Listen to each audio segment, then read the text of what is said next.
السلام علیکم ورحمۃ اللہ وبرکاتہ۔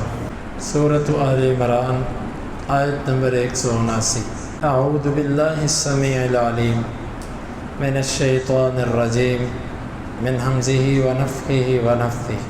یہاں سے معلوم ہو جن اولیاء کے بارے میں جھوٹے غیب کے دعوے کیے جاتے ہیں کہ جی فلاں بزرگ فلاں ولی جو تھا وہ علم غیب جانتا تھا، وہ یہاں سے بیٹھا تقدیر پڑھ لیتا تھا، فلاں جو تھا وہ دلوں کے راز جان لیتا تھا، اور فلاں جو تھا وہ یہ کر دیتا تھا وہ کر دیتا تھا۔ یہ سب جھوٹی باتیں ہیں۔ یہ صوفیہ اور اس قسم کے گمراہ لوگوں نے جو واقعات اور اسی طرح ان قبوری لوگوں نے جو قبر پرست ہیں، انہوں نے جو ایسی باتیں مشہور کر رکھی ہیں، یہ فلاں بزرگ کی یہ کرامت تھی، فلاں کی یہ کرامت تھی، یہ سب اپنی طرف سے بنائی ہوئی من گھڑت باتیں ہیں جس میں لوگوں کو شرک کے اندر ڈالنے کے لیے سب کچھ کیا جاتا ہے۔ وگرنہ اللہ تو واضح کہتا ہے کہ وہ غیب کی خبر بھی اپنے نبی کے سوا کسی کو نہیں دیتا۔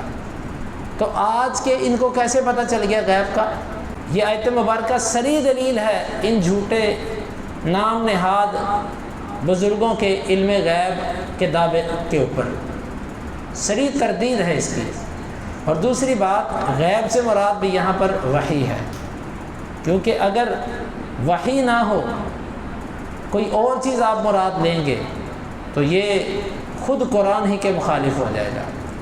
عائشہ رضی اللہ عنہ صحیح مسلم کی حدیث ہے، وہ کہتی ہیں کہ اللہ کے نبی صلی اللہ علیہ وسلم جو بندہ یہ کہتا ہے کہ آپ کل کے بارے میں جانتے تھے، وہ بندہ جھوٹا ہے۔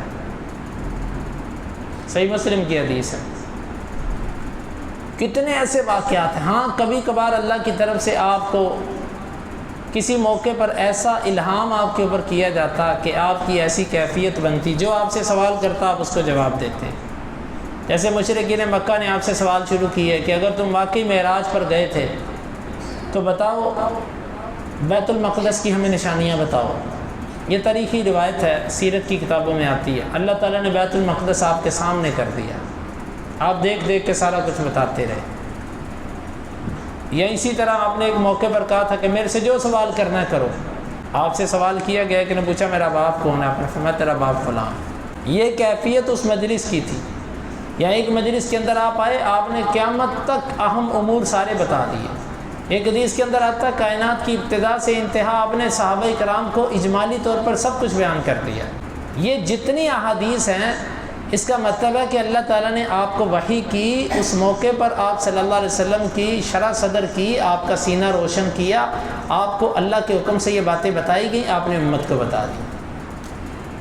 وگرنہ اگر ہر وقت علم غیب جاننے کا معاملہ آپ کے پاس ہوتا، دیکھیں کرامت اور معجزہ اپنے اختیار میں نہیں ہوتا۔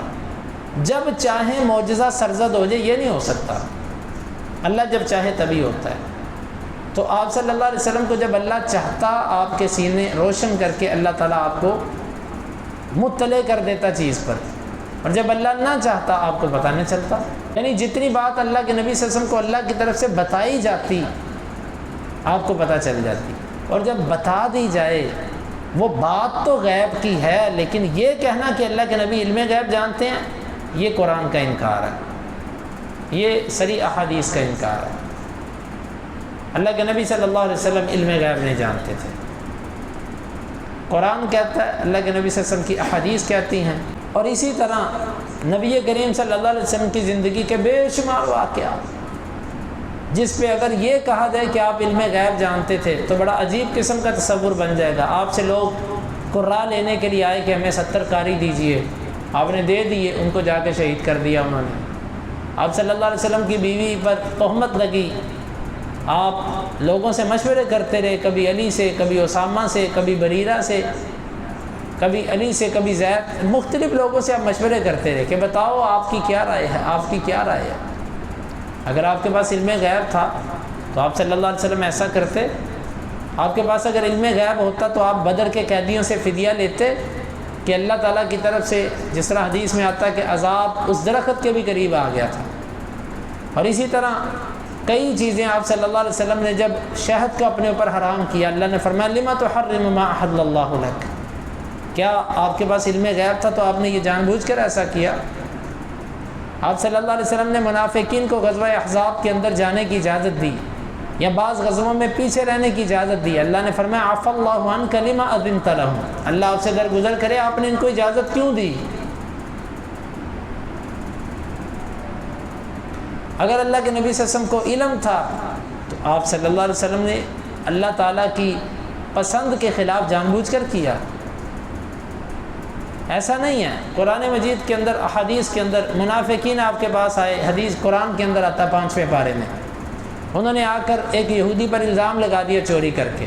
آپ صلی اللہ علیہ وسلم ان کا ظاہر دیکھ کے ان کی تائید کرنے لگے. اللہ رب العالمین نے قرآن مجید اتار دیا فَلَا تَكُن لِّلْخَائِنِينَ خَصِيمًا, آپ خیانت کرنے والوں کی طرف سے وکالت مت کیجیے. اگر آپ کو علم غیب تھا تو آپ نے جان بوجھ کر ایسا کیا.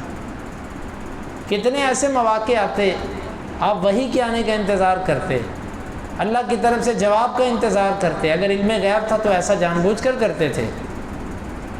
اگر علم غیب تھا تو وحی کا تصور ہی ختم ہو جاتا. وحی کس لیے آتی تھی؟ غیب تو پہلے ہی تھا, پتہ تو سارا کچھ تھا. وحی تو آتی تبھی تھی کہ آپ کو آگاہ کیا جائے, آپ کو تعلیم دی جائے, آپ کو سکھایا جائے. اس لیے ایسا عقیدہ رکھنا یہ اجماع امت کے سلف کے خلاف, اور یہ عقیدہ اہل البدع کا, شرک پسند لوگوں کا, یہ یہاں کے لوگوں کا عقیدہ ہے, بدعتی قسم کے لوگوں کا. آپ کو صحابہ, تابعین, تبع تابعین, ائمہ محدثین کی لکھی ہوئی کتابیں جو پہلی, دوسری, تیسری صدی کے اندر جو ائمہ محدثین, امام و اہل سنہ نے لکھی, ان کتابوں کے اندر ایسی شرکیات آپ کو نہیں ملے گی. یہ شرکیات, یہ بات کہ یہ قبوری لوگ جو ہیں, قبر پرست, ان لوگوں کے ہاں زیادہ رائج پکڑ گئی یہ چیزیں, حتیٰ کہ پھر یہاں پر تقسیم کرنے لگے. یہاں پر آگے کہ جی ذاتی اور عطائی. اب یقین جانیے کہ دنیا میں جتنا شرک ہوا ہے اس کا 95% عقیدہ وہ ذاتی عطائی والا ہی تھا. یعنی عطائی ہے جی, عطائی ہے, عطائی ہے. ذاتی کا دعویٰ کرنے والے یا فرعون تھا یا اکا دکا 2-4 بندے تھے جنہوں نے ذاتی کا دعویٰ کیا تھا, وگرنہ دنیا میں جتنا شرک ہوا وہ عطائی کے نام پر ہوا. صحیح مسلم کی حدیث ہے, مشرکین مکہ بیت اللہ کا طواف کرتے اور تلبیہ کرتے, تلبیہ میں کہتے لا شریک لک الا شریکا ہوا لک تملک وما ملک, تیرا کوئی شریک نہیں ہے مگر وہ ایک شریک ہے, تو ہی اس کا مالک ہے, وہ مالک نہیں ہے. یہ کیا عقیدہ ہے؟ یہ عطائی کا عقیدہ تھا. ما نعبدہم الا لیقربونا الی اللہ زلفیٰ, اللہ نے مشرکین کا عمل بیان کیا. وہ کہتے تھے ہم تو صرف ان کو اس لیے پکارتے ہیں کہ یہ ہمیں اللہ کے قریب کرتے ہیں مرتبے میں. اب یہ کیا عقیدہ ہے؟ وسیلے کا عقیدہ جو آج کے مشرکین کا ہے کہ جی ہم تو ان قبر والوں کو وسیلہ بناتے ہیں. میرے محترم بھائیو, عقیدے میں نرمی اللہ کو پسند نہیں ہے. کسی سے تعلق ضرور ہو, اس کو دعوت ضرور دیں, اس کے لیے نرم لہجہ رکھیں, لیکن عقیدے میں نرمی, اگر اس کے عقیدے میں شرک ہے تو وہ آپ کا بھائی نہیں ہے. اپنے عقیدوں کو برباد مت کیجیے گا, عقیدے پر مضبوط رہیے, باقی نرمی رکھیے, فتوی بازی سے اجتناب کیجیے, کیونکہ اس سے نفرتیں پھیلتی ہیں. جب آپ کسی کو مشرک اور کافر پہلے ہی کہہ دیں گے تو وہ آپ کی بات کیسے سنے گا. لیکن دل میں یہ بات ضرور رکھیے کہ ان لوگوں کے عقائد میں شرک ہے, یہ جب تک شرک نہیں چھوڑتے یہ ہمارے بھائی نہیں ہو سکتے. تو یہاں سے مخلوق کے اندر جتنا بھی علم غیب کا عقیدے کے لوگ غیب جاننے کے دعوے کرتے ہیں ان سب کی تردید ہوتی ہے. اللہ تعالیٰ سے دعا ہے ہمیں ان آیات کو سمجھنے کی اور عمل کی توفیق عطا فرمائے.